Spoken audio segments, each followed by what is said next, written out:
Bismillahirrahmanirrahim. Assalamualaikum warahmatullahi wabarakatuh. Perkenalkan, nama saya Anissa Yusafira, NPM 220010081121. Di sini saya akan menjelaskan tentang vintage. Yang pertama ada pengertian vintage. Pengertian vintage itu sendiri yaitu inovasi teknologi yang dikembangkan dalam bidang finansial sehingga transaksi keuangan bisa dilakukan dengan praktis, mudah, dan efektif. Yang kedua ada manfaat vintage.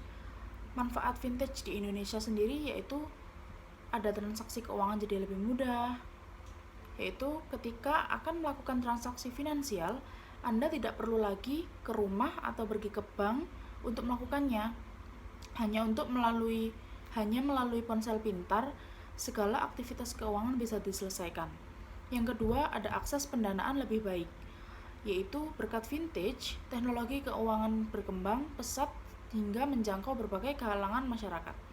Hal ini mengakibatkan semakin banyak orang memahami cara mendapat bantuan pendanaan untuk menunjang kegiatan-kegiatan harian mereka. Yang ketiga, ada taraf hidup masyarakat meningkat.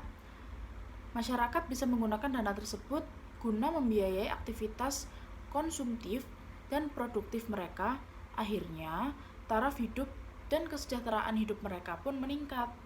Yang keempat, mendukung inklusi keuangan. Keterlibatan masyarakat dalam transaksi ekonomi mulai dari jual beli, iuran, sampai simpan pinjam. Yang kelima, ada mempercepat perputaran ekonomi. Akses keuangan dan kemudahan bertransaksi mendorong arus perputaran ekonomi semakin cepat dan praktis. Yang selanjutnya ada cara kerja vintage. Cara kerja vintage yaitu kompleks dan bercabang-cabang sesuai layanan kepada masyarakat. Contoh, vintage penyedia kredit elektronik. Cara kerja vintage penyedia kredit pertama-tama menerima pendataan dari masyarakat nasabah kredit.